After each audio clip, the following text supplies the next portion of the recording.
1 करोड़ से ज्यादा लोगों के खाते में आज पहुंचेंगे 1100। बिहार में पेंशन को लेकर सीएम का बड़ा फैसला। पटना में पेंशन दिवस के मौके पर मुख्यमंत्री ने सामाजिक सुरक्षा पेंशन की राशि ट्रांसफर की है। सरकार के मुताबिक करीब 1,15,70,000 लाभार्थियों के लिए कुल 1,157 करोड़ रुपए की राशि डीबीटी के जरिए भेजी गई है। इसमें वृद्धा, विधवा और दिव्यांग पेंशन समेत सामाजिक सुरक्षा योजना के लाभार्थी शामिल हैं। सरकार का कहना है कि डीबीटी के जरिए सीधे बैंक खाते में पैसा भेजने से लाभार्थी को समय पर सहायता मिल रही है और बिचौलियों की भूमिका भी खत्म हो रही है। यानी बिहार के करोड़ों जरूरतमंद परिवारों के लिए सरकार की तरफ से बड़ी आर्थिक मदद। और अब नजर इस बात की है कि अगली किस्त कब और कितनी मिलेगी। भाजपा भ्रष्टाचार की गंगोत्री, नीतीश के चहेते भी रहे संलिप्त। सृजन घोटाले पर तेजस्वी यादव ने बोला हमला। तेजस्वी यादव ने करीब 5,500 करोड़ रुपए के सृजन घोटाले को लेकर सरकार पर निशाना साधा है। उन्होंने आरोप लगाया है कि इतने बड़े घोटाले के बावजूद जिम्मेदार लोगों पर कार्रवाई को लेकर कई बड़े सवाल खड़े होते हैं। तेजस्वी ने इस मामले को लेकर नीतीश कुमार और बीजेपी पर भी सवाल उठाए हैं। उन्होंने कहा कि घोटाले की पूरी सच्चाई सामने आने चाहिए। बता दें कि भागलपुर का सृजन घोटाला बिहार के सबसे बड़े वित्तीय घोटाले में गिना जाता है, जिसमें सरकारी धन के कथित गबन का मामला सामने आया था। अब तेजस्वी यादव के ताजा आरोप के बाद बिहार की राजनीति में इस मुद्दे पर फिर से बहस तेज हो गई है। छात्रों पर लाठीचार्ज गलत, बातचीत से निकलेगा हल। झारखंड प्रोटेस्ट पर बोले राहुल गांधी। झारखंड में प्रदर्शन कर रहे छात्रों पर कथित पुलिस कार्रवाई को लेकर कांग्रेस नेता और लोकसभा में नेता प्रतिपक्ष राहुल गांधी ने कड़ी प्रतिक्रिया दी है। राहुल गांधी ने कहा कि शांतिपूर्ण प्रदर्शन कर रहे छात्रों पर बल प्रयोग करना गलत है। उनका कहना है कि छात्रों की आवाज दबाने के बजाय उनकी बात सुनी जानी चाहिए। दरअसल झारखंड में छात्र अपनी मांग को लेकर प्रदर्शन कर रहे हैं और इसी दौरान पुलिस कार्रवाई को लेकर विवाद खड़ा हुआ है। राहुल गांधी ने इस पूरे मामले पर चिंता जताते हुए शांतिपूर्ण प्रदर्शन के लोकतांत्रिक अधिकार का सम्मान करने की बात कही है। बिहार में बदलेगा एजुकेशन सिस्टम। सरकारी स्कूलों को गोद ले सकेंगे एनआरआई और पूर्व छात्र। जेईई नीट की कोचिंग फ्री। बिहार के स्कूलों में पढ़ने वाले छात्रों को बेहतर और आधुनिक शिक्षा से जोड़ने के लिए एक एल्यूमिनियम पोर्टल तैयार किया जा रहा है। इस पोर्टल के जरिए सरकारी स्कूल के पुराने छात्र यानी एल्यूमिनाई भी अपने स्कूल और मौजूदा छात्रों से जुड़ सकेंगे। सबसे खास बात यह है कि छात्रों को ऑनलाइन लर्निंग कंटेंट और प्रतियोगी परीक्षाओं की तैयारी में मदद देने की योजना है। इसमें खास तौर पर जेईई और नीट की तैयारी के लिए मुफ्त ऑनलाइन कोचिंग जैसी सुविधाओं पर जोर दिया जा रहा है। यानी अब बिहार के सरकारी स्कूल के छात्रों को घर बैठे बेहतर स्टडी मटेरियल और प्रतियोगी परीक्षा की तैयारी का मौका मिल सकता है। अगर ये योजना जमीन पर सही तरीके से लागू होता है तो हजारों छात्रों के लिए बड़ा फायदा साबित हो सकता है। वीबी जी राम जी। बिहार में 15 अगस्त तक चलेगा पंच सम्मेलन। हर ग्राम पंचायत तक पहुंचेगी नई रोजगार योजना। बिहार के ग्रामीण इलाके से जुड़ी बड़ी खबर सामने आई है। वाराणसी में हुए पंच सम्मेलन में बिहार समेत कई राज्यों के ग्राम पंचायत प्रतिनिधियों को नई ग्रामीण रोजगार व्यवस्था के बारे में जानकारी दी गई। इस नई व्यवस्था के तहत ग्रामीण परिवारों को 125 दिन की वैतनिक रोजगार की गारंटी देने की बात कही गई है। खास बात यह है कि रोजगार की मांग के 15 दिनों के अंदर काम उपलब्ध कराना जरूरी होगा। मजदूरी का भुगतान सीधे बैंक खाते में डीबीटी के जरिए किया जाएगा ताकि बिचौलियों और भ्रष्टाचार पर रोक लग सके। वहीं अगर काम गांव के 5 किलोमीटर से ज्यादा दूर मिलता है तो मजदूरों को 10% अतिरिक्त भुगतान का प्रावधान भी बताया गया है। यानी गांव में रोजगार, पारदर्शिता और विकास तीनों एक साथ मजबूत करने की तैयारी है।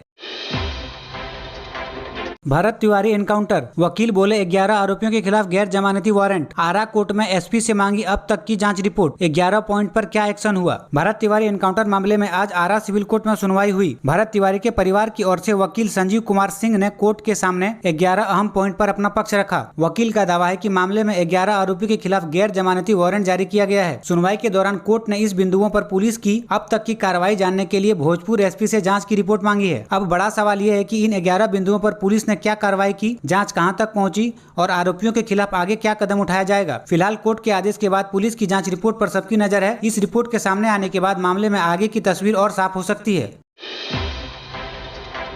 बिहार पुलिस में ई साक्ष्य ऐप का प्रयोग अनिवार्य। अब हर कार्रवाई की होगी रिकॉर्डिंग। बिहार पुलिस की जांच व्यवस्था में बड़ा बदलाव होने जा रहा है। अब घटना स्थल से सबूत जुटाने और उन्हें रिकॉर्ड करने के लिए ई साक्ष्य ऐप का इस्तेमाल किया जा रहा है। इस ऐप के जरिए पुलिस घटनास्थल की फोटो और वीडियो रिकॉर्डिंग कर सकेगी और इन डिजिटल सबूतों को केस से जोड़ा जा सकेगा। खास बात यह है कि इससे जांच के दौरान जुटाए गए सबूतों का डिजिटल रिकॉर्ड तैयार होगा, जिससे कोर्ट में सबूत पेश करने की प्रक्रिया भी ज्यादा व्यवस्थित हो सकती है। मधुबनी समेत बिहार के पुलिसकर्मियों को इस डिजिटल सिस्टम के इस्तेमाल की जानकारी दी जा रही है। यानी आने वाले समय में बिहार पुलिस की जांच कागजी कार्रवाई से आगे बढ़कर डिजिटल सबूतों पर ज्यादा निर्भर नजर आएगी।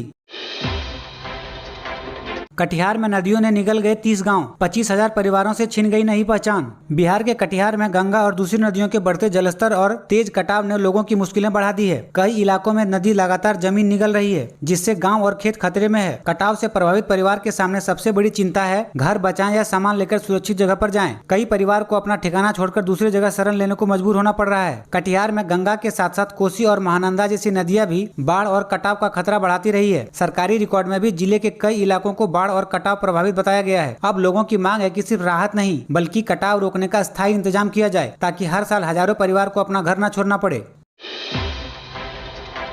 भारत बिना वजह नहीं लड़ता, लेकिन आंख दिखाओगे तो मुंहतोड़ जवाब देगा, तिरंगा यात्रा में बोले सीएम सम्राट चौधरी। दरअसल स्वतंत्रता दिवस के पहले पटना में भव्य तिरंगा यात्रा का आयोजन किया गया। मुख्यमंत्री सम्राट चौधरी के नेतृत्व में निकली इस यात्रा में बड़ी संख्या में लोग शामिल हुए और हाथों में तिरंगा लेकर देशभक्ति के नारे लगाए। यात्रा जेपी गंगा पथ से शुरू होकर गांधी मैदान तक पहुंची। कार्यक्रम को देखते हुए पटना में सुरक्षा के कड़े इंतजाम किए गए और ट्रैफिक रूट में भी बदलाव किया गया। लोगों की सुरक्षा के लिए रास्ते में 2 अस्थायी अस्पताल भी तैयार रखे गए थे। यानी स्वतंत्रता दिवस के पहले पटना में तिरंगे के साथ देशभक्ति का शानदार नजारा देखने को मिला।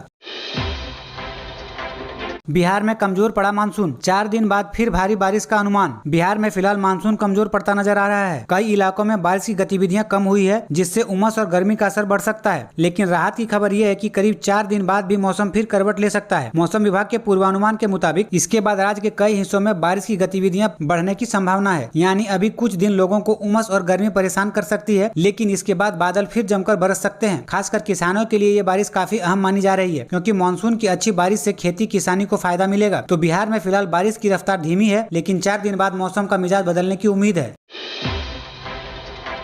बिहार में सीएसआर फंड में उछाल, 1 दशक में 10 गुना अधिक बढ़ा निवेश। अब प्रति वर्ष 2000 करोड़ रुपए का लक्ष्य। बिहार में विकास के लिए अब सीएसआर यानी कॉर्पोरेट सोशल रिस्पॉन्सिबिलिटी फंड पर बड़ा फोकस किया जा रहा है। सरकार का लक्ष्य है कि सीएसआर के जरिए हर साल करीब 2000 करोड़ रुपए जुटाए जाएं। इस फंड का इस्तेमाल शिक्षा, स्वास्थ्य, रोजगार, कौशल विकास और सामाजिक कल्याण जैसे क्षेत्रों में किया जा सकता है। सरकार कंपनियों को बिहार में सीएसआर गतिविधि बढ़ाने के लिए प्रोत्साहित कर रही है। यानी सरकारी योजना के साथ निजी क्षेत्र की मदद भी विकास में जुड़ सकते हैं। मतलब साफ है, अगर यह लक्ष्य हासिल होता है तो बिहार में सामाजिक और विकास से जुड़े कई परियोजनाओं को अतिरिक्त आर्थिक ताकत मिल सकती है। यानी अब कंपनियों का सीएसआर फंड बिहार की विकास की रफ्तार बढ़ाने में बड़ी भूमिका निभा सकती है। दिल्ली में नीतीश कुमार से मिले स्वास्थ्य मंत्री निशांत, स्वास्थ्य क्षेत्र के रोडमैप पर की चर्चा। बिहार के स्वास्थ्य मंत्री निशांत कुमार ने मुख्यमंत्री नीतीश कुमार से मुलाकात कर स्वास्थ्य विभाग की प्राथमिकता पर चर्चा की है। सबसे बड़ा फोकस है सरकारी अस्पतालों की व्यवस्था को और मजबूत करना, ताकि मरीजों को बेहतर इलाज के लिए बार बार पटना का रुख न करना पड़े। मंत्री की योजना में अस्पतालों में डॉक्टरों और स्वास्थ्यकर्मियों की उपलब्धता बढ़ाना, मरीजों की सुविधाओं में सुधार और स्वास्थ्य सेवाओं की निगरानी को मजबूत करना शामिल है। इसके साथ ही जिला और प्रखंड स्तर के अस्पतालों को बेहतर सुविधाओं से लैस करने पर भी जोर दिया जा रहा है। निशांत कुमार पहले ही साफ कर चुके हैं कि मरीजों की सुविधा सबसे पहली प्राथमिकता होगी और अस्पतालों की व्यवस्था में लापरवाही बर्दाश्त नहीं की जाएगी। गुजरात मॉडल की तर्ज पर बिहार में लागू हो शराबबंदी, केंद्रीय मंत्री जीतन राम मांझी ने उठाई मांग। पूर्व मुख्यमंत्री और केंद्रीय मंत्री जीतन राम मांझी ने बिहार की शराबबंदी व्यवस्था को लेकर बड़ा बयान दिया है। मांझी का कहना है कि बिहार में शराबबंदी का कानून अपनी जगह सही है, लेकिन इसे लागू होने के तरीके में बड़ी खामियां हैं। उन्होंने सरकार से गुजरात मॉडल अपनाने की मांग की। मांझी के मुताबिक गुजरात में शराबबंदी के बावजूद कुछ लोगों को परमिट के जरिए सीमित मात्रा में शराब की अनुमति मिलती है। उनका तर्क है कि बिहार में भी अगर इसी तरह की व्यवस्था लाई जाए तो अवैध शराब के कारोबार और जहरीली शराब से होने वाली घटनाओं पर लगाम लग सकता है। मांझी पहले भी बिहार की शराबबंदी की समीक्षा की मांग कर चुके हैं। अब उनके इस बयान से एक बार फिर शराबबंदी कानून को लेकर बिहार की सियासत गर्मा गई है। कौन है वी कामेश्वर राव, जिन्हें मिलेगी पटना हाईकोर्ट की कमान। दिल्ली से कर्नाटक के बाद अब बिहार की बारी। पटना हाईकोर्ट के चीफ जस्टिस पद को लेकर बड़ी अपडेट सामने आई है। जस्टिस वी कामेश्वर राव के नाम पर चीफ जस्टिस के तौर पर विचार किया जा रहा है। जस्टिस राव दिल्ली हाईकोर्ट के वरिष्ठ न्यायाधीश हैं और इससे पहले कर्नाटक हाईकोर्ट में भी अपनी सेवाएं दे चुके हैं। अगर उनकी नियुक्ति को मंजूरी मिलती है तो बिहार के सबसे बड़े न्यायिक संस्थान पटना हाईकोर्ट की कमान उनके हाथों में आ सकती है। बताया जा रहा है कि यह बदलाव हाईकोर्ट में न्यायिक प्रशासन और अन्य मामलों की सुनवाई से जुड़े लिहाज से अहम माना जा रहा है। यानी बिहार की न्यायपालिका में एक बड़ा बदलाव होने जा रहा है। अब सबकी नजर जस्टिस वी कामेश्वर राव की नियुक्ति पर टिकी है। मधुबनी पेंटिंग का बनेगा डिजिटल बाजार, कलाकारों की कलाकृतियां पहुंचेगी देश दुनिया के घरों तक। मधुबनी से बड़ी खबर सामने आई है। मिथिला और मधुबनी कला को ग्लोबल पहचान दिलाने के लिए मधुबनी आर्ट्स पोर्टल लॉन्च किया जा रहा है। यह पोर्टल 15 अगस्त 2026 से शुरू होने की तैयारी में है। इसका मकसद मिथिला के कलाकारों और उनकी पारंपरिक कला को देश ही नहीं बल्कि विदेशों तक पहुंचाना है। यानी अब मधुबनी पेंटिंग बनाने वाले कलाकारों को अपनी कला दिखाने और खरीदारों तक पहुंचने के लिए सिर्फ स्थानीय बाजार पर निर्भर नहीं रहना पड़ेगा। मिथिला की सदियों पुरानी कला में धार्मिक कथाओं, प्रकृति और स्थानीय संस्कृति की खास झलक देखने को मिलती है। बिहार विधानसभा होगी पूरी तरह डिजिटल, शून्यकाल समेत सभी सूचनाएं अब ऑनलाइन होंगी पेश। बिहार विधानसभा में डिजिटल बदलाव की बड़ी शुरुआत हुई है। अब सदन की कार्रवाई को ई विधान सिस्टम से ऑनलाइन किया जा रहा है। इस व्यवस्था के जरिए विधानसभा की कार्रवाई, सवाल जवाब, नोटिस और जरूरी दस्तावेजों को डिजिटल प्लेटफॉर्म पर उपलब्ध कराया जाएगा। इसका सबसे बड़ा फायदा ये होगा कि विधायकों को बार बार कागजी दस्तावेजों पर निर्भर नहीं रहना पड़ेगा और सदन का कामकाज ज्यादा तेज और व्यवस्थित हो सकेगा। यानी बिहार विधानसभा भी अब पेपरलेस और टेक्नोलॉजी आधारित विधानसभा की दिशा में तेजी से आगे बढ़ रही है। बांकेपुर हार के बाद तेजस्वी का ऑपरेशन ओवरऑल, मुस्लिम और भरोसेमंद पर लगाएंगे दावे। प्रदेश अध्यक्ष की रेस में 4 नाम, तेजस्वी के 3 एक्शन प्लान। राष्ट्रीय जनता दल यानी आरजेडी अपने संगठन को नए सिरे से मजबूत करने की तैयारी में है। पार्टी के कार्यकारी अध्यक्ष तेजस्वी यादव संगठन में बदलाव के साथ जमीनी स्तर पर पार्टी को एक्टिव करने की रणनीति पर काम कर रहे हैं। बताया जा रहा है कि पार्टी में निष्क्रिय पदाधिकारियों की जगह नए और सक्रिय चेहरों को जिम्मेदारी दी जा सकती है। साथ ही बूथ स्तर पर संगठन को मजबूत करने और कार्यकर्ताओं को फिर से एक्टिव करने पर फोकस रहेगा। यानी आरजेडी अब सिर्फ बड़े नेताओं के भरोसे नहीं बल्कि ग्राउंड लेवल पर संगठन की पकड़ मजबूत करने की तैयारी में है। जितने बच्चे खाएंगे मध्याह्न भोजन उतने के हिसाब से मिलेगा बजट। भागलपुर में 1782 स्कूलों के डेटा पर रहेगी नजर। भागलपुर में मिड डे मील यानी पीएम पोषण योजना को लेकर पारदर्शिता बढ़ाने की योजना है। अब स्कूलों में जितने बच्चे को वास्तव में खाना दिया जाएगा उसी के आधार पर बजट और खर्च को जोड़ा जाएगा। इस व्यवस्था का मकसद है फर्जी छात्र संख्या दिखाकर ज्यादा बजट लेने या भोजन की राशि में गड़बड़ी की संभावना को कम किया जा सके। यानी जितने बच्चे खाना खाएंगे उसी हिसाब से भोजन का हिसाब और भुगतान तय होगा। इससे सरकार को खर्च की सही जानकारी मिलेगी और स्कूलों में मिड डे मील व्यवस्था की निगरानी भी मजबूत होगी। बिहार पंचायत चुनाव से पहले होगा ये काम, मंत्री दीपक प्रकाश ने बताई पूरी प्रक्रिया। बिहार में पंचायत चुनाव से पहले 2011 की जनगणना के आधार पर पंचायतों का परिसीमन किया जाएगा। यानी पंचायतों की सीमाएं नए सिरे से तय होंगी। पंचायती राज मंत्री दीपक प्रकाश ने बताया कि परिसीमन पूरा होने के बाद आरक्षण की सूची तैयार होगी और फिर चुनाव की प्रक्रिया आगे बढ़ेगी। सबसे खास बात, अभी पंचायत चुनाव की पक्की तारीख या समय सीमा तय नहीं हुई है क्योंकि परिसीमन और आरक्षण की प्रक्रिया पूरी होनी बाकी है। सरकार का कहना है कि चुनाव की तैयारियों में राज्य निर्वाचन आयोग को जरूरी सहयोग दिया जा रहा है। वहीं गाँव में सरकारी सेवाओं को आसान बनाने के लिए पंचायत सरकार भवनों पर भी जोर है। मधेपुरा में 160 में से 96 पंचायत सरकार भवन तैयार हो चुके हैं।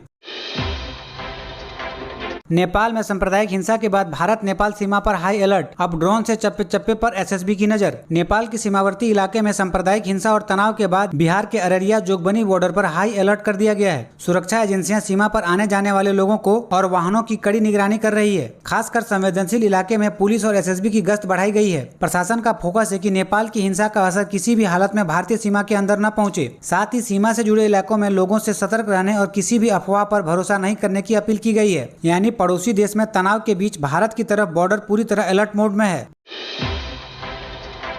सलेमपुर की जानू ने हासिल की अंतर्राष्ट्रीय उड़ान। ग्लोबल कोरिया स्कॉलरशिप के तहत दक्षिण कोरिया में करेंगी मास्टर्स की पढ़ाई। बांका के अमरपुर प्रखंड के सलेमपुर गांव की जानू कुमारी का चयन 2026 ग्लोबल कोरिया स्कॉलरशिप यानी GKS के लिए हुआ। अब जानू दक्षिण कोरिया की सन मून यूनिवर्सिटी से इंटरनेशनल रिलेशंस में मास्टर डिग्री की पढ़ाई करेगी। खास बात यह है कि पूरे भारत में इस स्कॉलरशिप के लिए सिर्फ 50 छात्रों का चयन किया जाता है। जानू ने सलेमपुर के हाई स्कूल से पढ़ाई शुरू की और फिर भागलपुर के शारदा झुनझुनवाला महिला महाविद्यालय से ग्रेजुएशन किया। बताया गया है कि वह पिछले 3 साल से इस स्कॉलरशिप के लिए लगातार मेहनत कर रही थी और सबसे बड़ी बात, स्कॉलरशिप के तहत ट्यूशन फीस, हवाई किराया, मानसिक स्टाइपेंड और हेल्थ इंश्योरेंस का खर्च कोरिया सरकार उठाएगी।